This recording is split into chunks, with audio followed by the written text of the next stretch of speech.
Bueno, como dijo Mauri, yo soy Miguel, conocido como todos por el gran Miguel.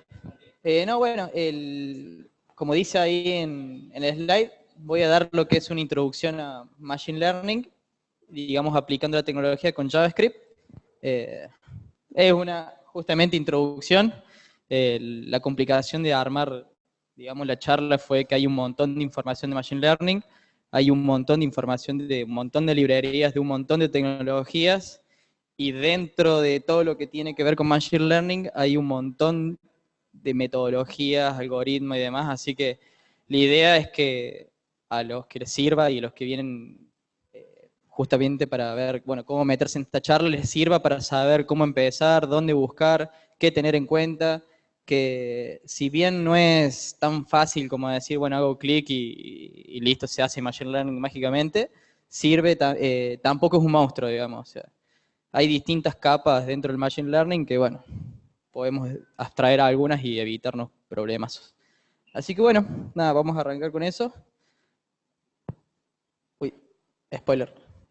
Eh, Antes que nada, bueno, aclarar que justamente Machine Learning es una rama dentro de lo que es inteligencia artificial y bueno, aclarar eso, que Machine Learning no es estrictamente inteligencia artificial y que inteligencia artificial no es Machine Learning.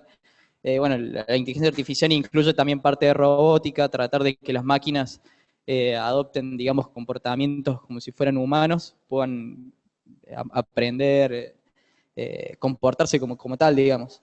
Y el Machine Learning es una rama dentro de lo que es la inteligencia artificial que básicamente lo que hace es tratar de que las computadoras traten de aprender a través, digamos, de datos, eh, pero, digamos, sin tener que programarlas explícitamente. Uno, por ejemplo, por ahí, qué sé yo, podemos hacer un programa para decir, bueno, si es mayor a tal número es una etiqueta, si es menor a otro número es otra etiqueta, pero nosotros programamos ese algoritmo, digamos, explícitamente y así es que lo decide, digamos. La idea de Machine Learning no es llegar a programar algo justamente de forma explícita, sino programar un programa, valga la redundancia, que trate de aprender a través de distintos, digamos, distintos inputs de datos y, bueno, pueda tomar decisiones. La idea de Machine Learning en realidad surge, digamos, no es de ahora, es de hace un montón de años.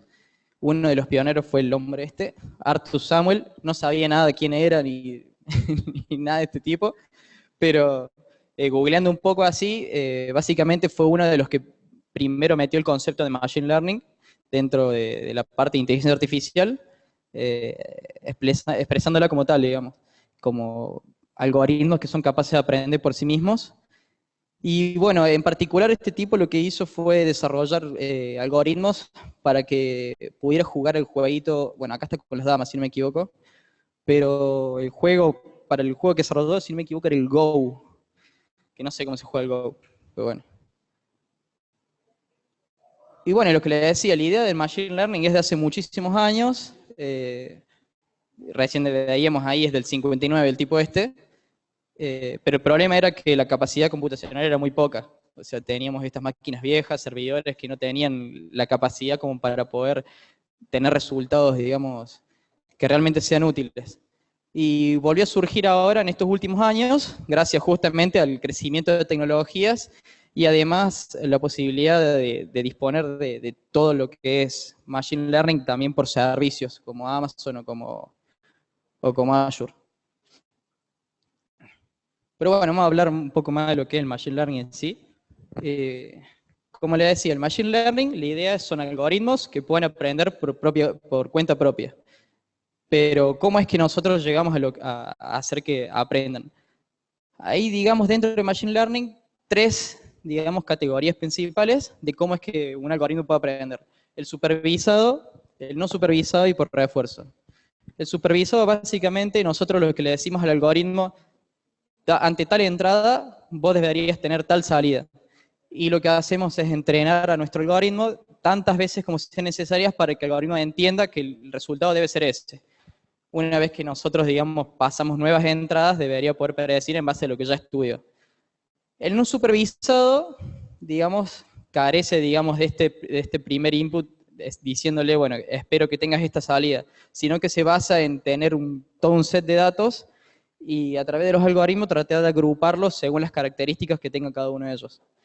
Y por refuerzo son algoritmos que funcionan, digamos, a prueba de error. El algoritmo intenta hacer algo, recibe un premio o un castigo, y en base a eso se ajusta, digamos.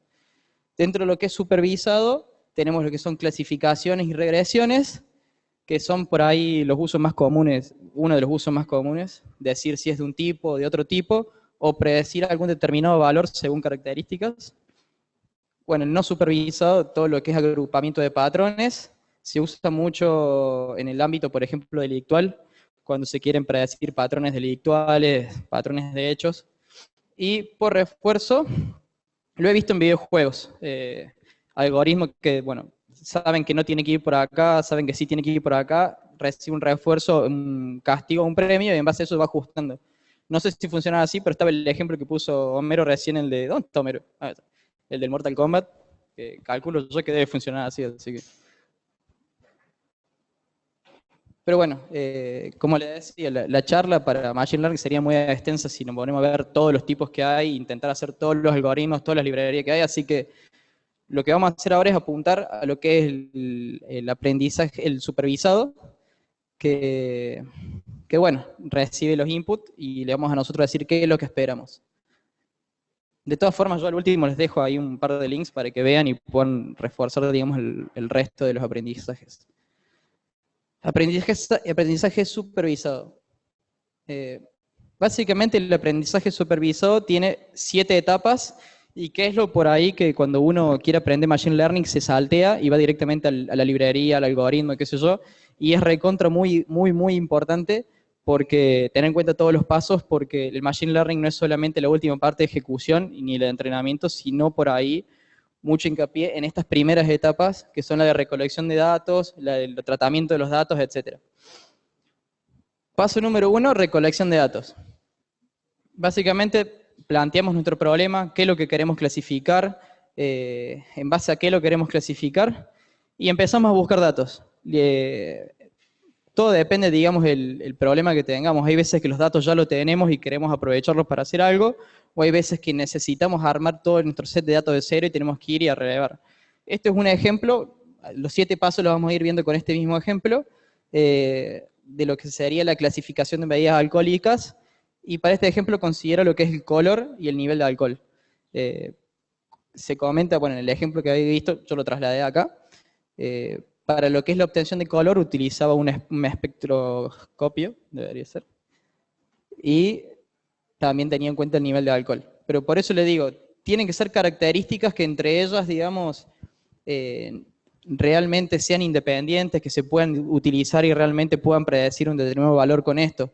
Eso es re importante. Pasa mucho, por ejemplo, en la clasificación de gustos musicales, géneros de música. Si no tenemos en cuenta buenos, digamos, datos o buenas características de las canciones, nosotros por ahí no podemos llegar a obtener una buena predicción de eso. Así que este es un paso importante. Después de eso viene lo que es la preparación del dato. Básicamente es armar el set, cuantificar todo esto que fuimos obteniendo. Si ya tenemos los datos, por ahí puede llegar a hacer falta normalizar el dato. Por ejemplo, si tuviéramos que hacer predicciones sobre el precio de una casa en base a los metros cuadrados o en base a la cantidad de habitaciones que tenga, por ahí tenemos que el valor de la habitación sería 2, 3, 4 y en metros cuadrados serían muchos más. Y por ahí, según el algoritmo, es importante normalizar el dato, digamos, llevarlo a escala de 0 a 1 para tener un mejor resultado. Pero bueno, básicamente lo que se hace es preparar un set de datos en donde se ponen las características que fuimos tomando, el resultado que nosotros esperamos al pasar, digamos, estos datos a nuestro modelo, y con ese set de datos que tenemos que armar, separarlo. Por un lado, lo que va a ser para entrenamiento, y por otro lado, lo que va a ser para prueba. Cuando entrenamos un modelo de Machine Learning para clasificación o regresión, tenemos que tener en cuenta que van a haber un montón de iteraciones que vamos a hacer hasta que el modelo se va adaptando y va dando los resultados reales. Pero si no tenemos un set para hacer las pruebas después de eso, no tenemos certeza de que lo que está haciendo está bien o no. Entonces lo que se hace es entrenar, ajustar y bueno, ir probando para ver que realmente sea lo que dice ser, digamos. Una vez que tenemos el set de datos, ya tenemos que ir a lo que es la selección del modelo, y acá sí hay 1000 millones de opciones para hacer. Eh, no llegué a profundizar en cada uno de los temas, pero sí puedo decir, por ejemplo, que depende también la capacidad computacional que tienen. Algunos, digamos, algunos métodos, digamos, son por ahí más simples y para problemas más sencillos son óptimos, pero para problemas complicados no te alcanza. O al revés, hay, por ejemplo, como las redes neuronales, que no los veo acá. Bueno, acá están. Por ahí para problemas muy simples no está tan bueno y para problemas más complejos está muy bueno. Pero bueno, todo va a ir dependiendo de lo que nuestro modelo nos pida. Básicamente la selección del modelo es seleccionar un algoritmo o una serie de algoritmos que nos permita realizar esto, una clasificación de todo nuestro set. Estos puntitos que están acá representan, digamos, ese determinado elemento mapeado según sus características. Y lo que nosotros tenemos que lograr es justamente esto, esta división. Si se fijan, en realidad la división podría ser una función, una línea, es lo que le comentaba.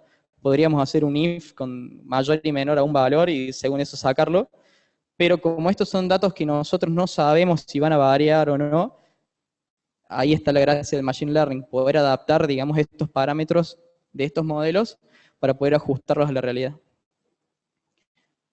Luego de seleccionar el modelo viene la parte de entrenamiento, que es lo que le comentaba. Tenemos el set de datos de entrada, lo pasamos por el modelo, que acá lo vemos representado, por ejemplo, un modelo de clasificación lineal, que básicamente la idea es separar nuestro set de datos por una línea. Este es el modelo más simple por ahí que hay de Machine Learning, en donde tenemos que tratar de ajustar la pendiente de esta línea, a través, digamos, bueno, de la letra M o del corte con el eje Y a través de la letra B.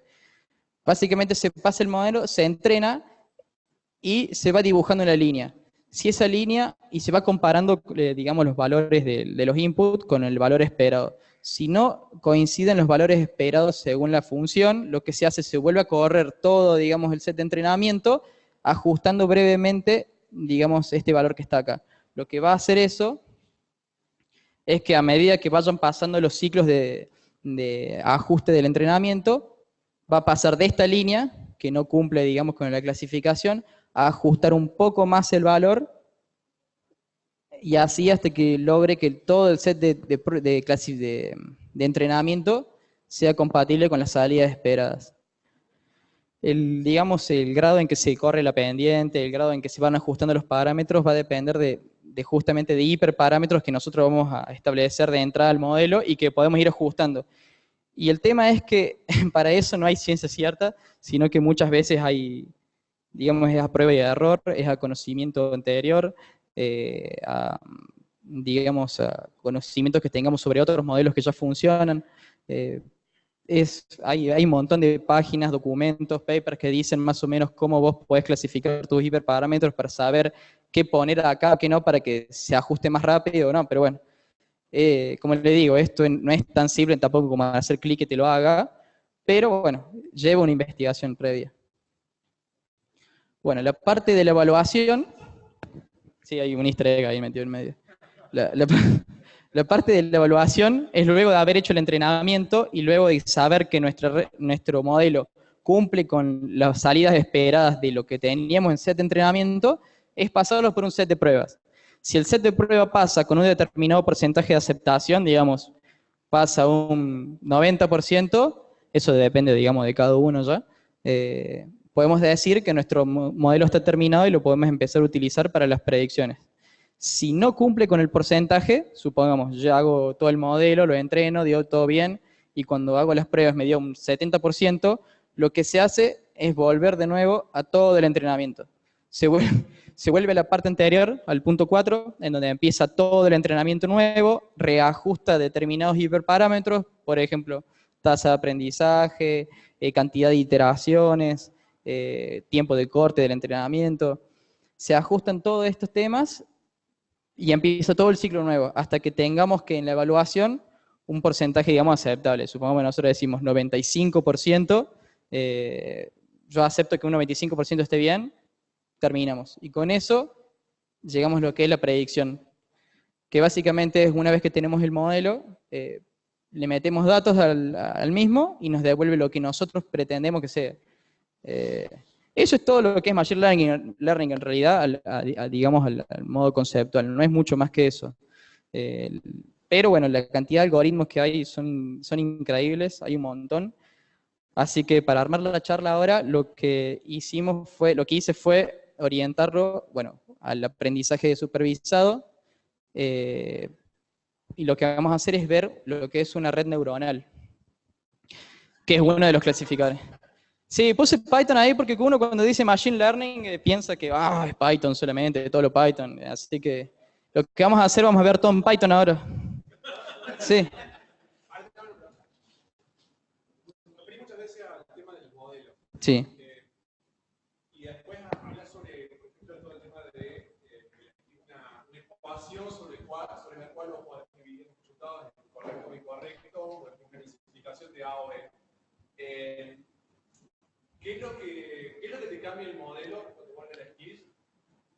O sea, ¿qué es lo que vos haces aparte de elegir modelo? ¿Qué implica elegir un modelo u otro? Te respondo con un ejemplo. Por ejemplo, las redes neuronales, que son, digamos, los modelos que se están usando mucho ahora, sobre todo para el Deep Learning, que el Deep Learning en realidad son redes neuronales con un determinado número de capas, y determinado número no, son redes mucho más grandes, y tienen distintos tipos de función de activación, yo te voy a mostrar eso. ¿Qué pasa? Eso lleva mucho, digamos, capacidad de procesamiento, necesitaba mucho. Antes, cuando no se te disponía de ese nivel de procesamiento, lo que se intentaba hacer fue armar distintos modelos que pudieran simular, digamos, lo que es una red neuronal o tratar de llegar a lo que es justamente a la separación de estas características a través de distintas formas de ajustar números, digamos. Entonces, por ejemplo, no lo tengo bien explícito acá, pero por ejemplo, un clasificador lineal. Bueno, acá está, mira, la máquina de vector de soporte son algoritmos que lo que hacen es dibujan una línea, básicamente dibujan una línea, y tratan de buscar en sumatoria, digamos, la mayor distancia que haya entre los nodos de una categoría y la línea, y la distancia de los otros nodos a la línea. Trata de maximizar esa distancia para mantener separado lo más que se pueda la línea de los nodos que justamente son los tipos. Lleva todo un algoritmo en el medio en el cual hace el cálculo con la distancia euclídea. ¿Está bien dicho? Hace esos cálculos, digamos, y si le dio bien o no, si le dio bien, sigue ahí.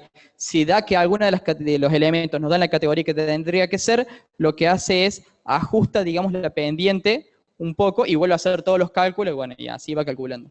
Pero eso lleva menor procesamiento que, por ejemplo, una red neuronal.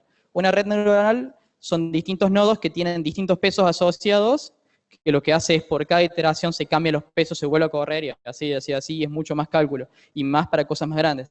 Se termina resumiendo en, ¿querés hacer algo chico? Usa modelos simples como los SVMs, que son fáciles de hacer, son fáciles de parametrizar y te van a andar rápido. Si querés hacer por ahí cosas más complicadas que no se puedan, digamos, predecir tan fácil con una sola de estas máquinas de vectores, sí, andate con una red neuronal por ahí. También tenés que tener en cuenta que los espacios de clasificación no siempre son así 2D. Hay veces que puedes tener 3, 4, 5 dimensiones y en realidad esta línea es un hiperplano.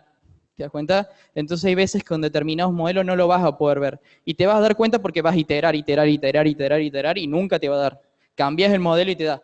Entonces por eso te digo que por ahí Machine Learning es mucho prueba de error, sobre todo con los modelos y bueno, con los parámetros.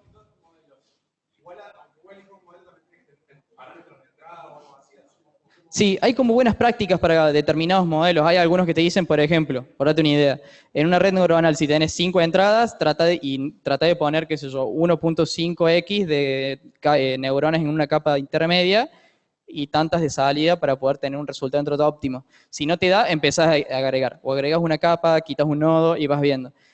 Hay algoritmos, no los voy a mostrar acá, pero hay algoritmos para calcular esos hiperparámetros que son más turbios que estos, que lo que hacen es te dicen, bueno, pone cuántas dimensiones tenés, cuántas salidas esperás tener, cuánto procesamiento vas a poder tener, y en base a eso te calcula más o menos cómo iniciar.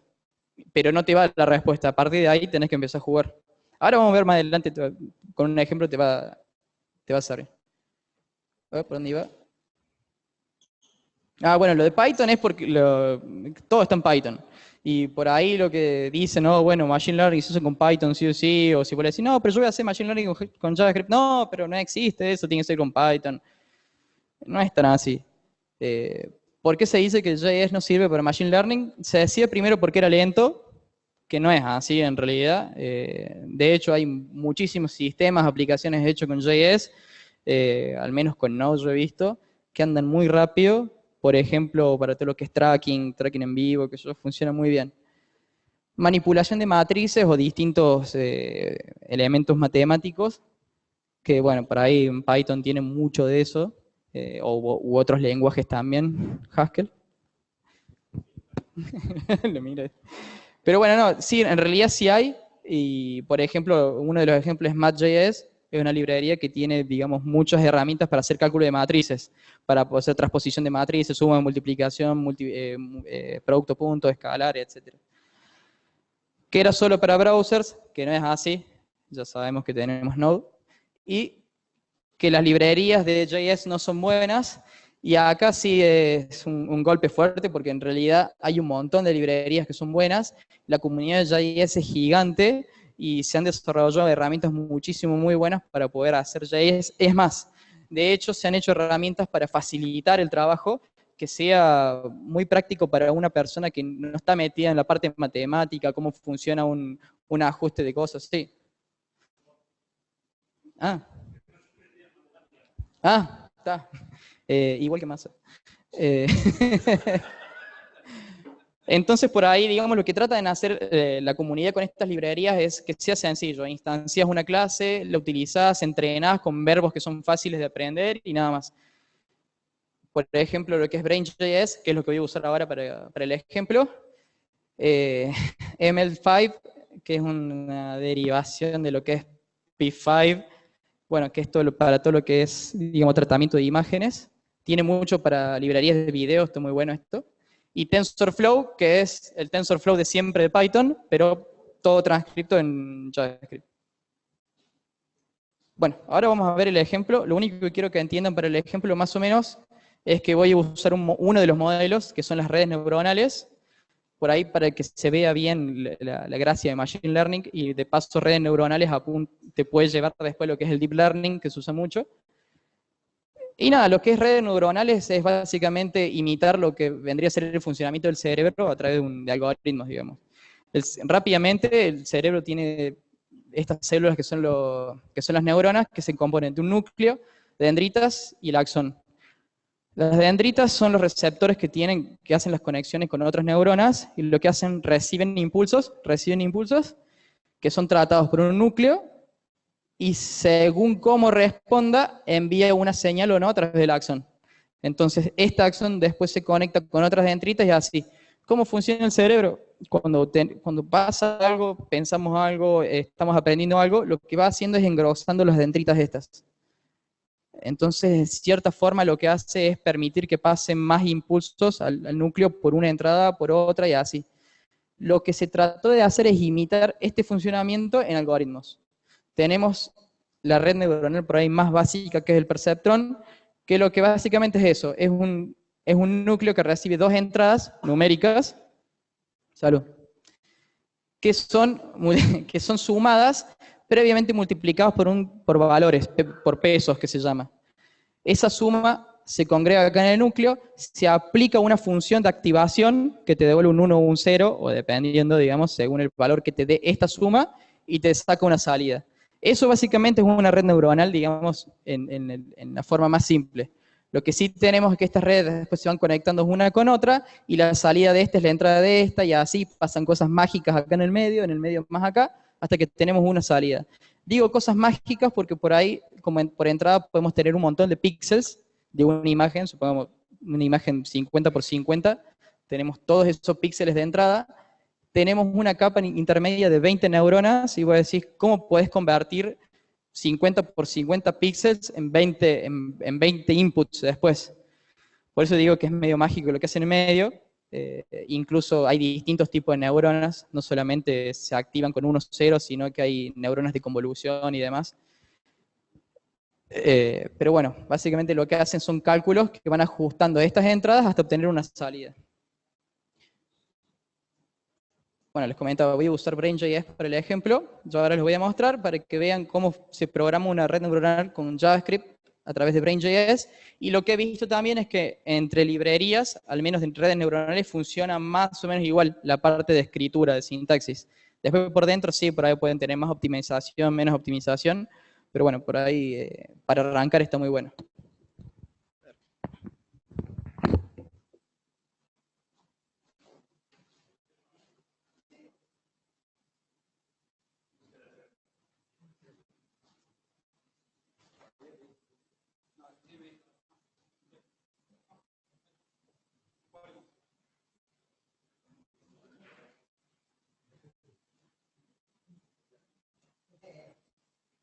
Y la idea es que la hice apuntado, como decía Percy, de que no sea algo muy matemático ni nada, sino apuntar a lo que es lo práctico directamente. Sí, no, bueno, aparte. No, lo único que me interesa mostrarles de ahora del slide es...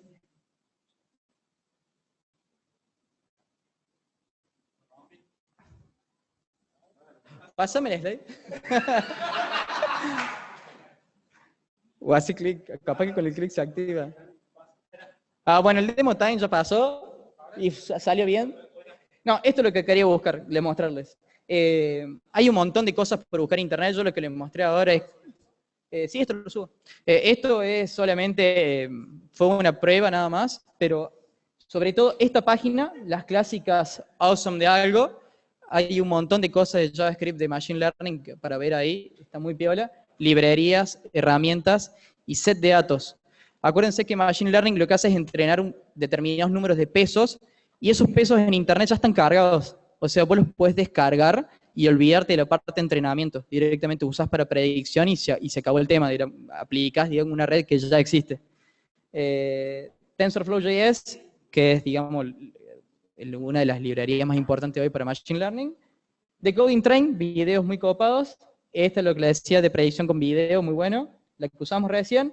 Y bueno, si entran a Amazon, Azure y Firebase, hay un montón de cosas, de servicios de Machine Learning que se pueden usar. Creo que son pagos, pero están buenos. Preguntas. Solamente eso, nada más. Bueno, gracias. Y el slide agrandado.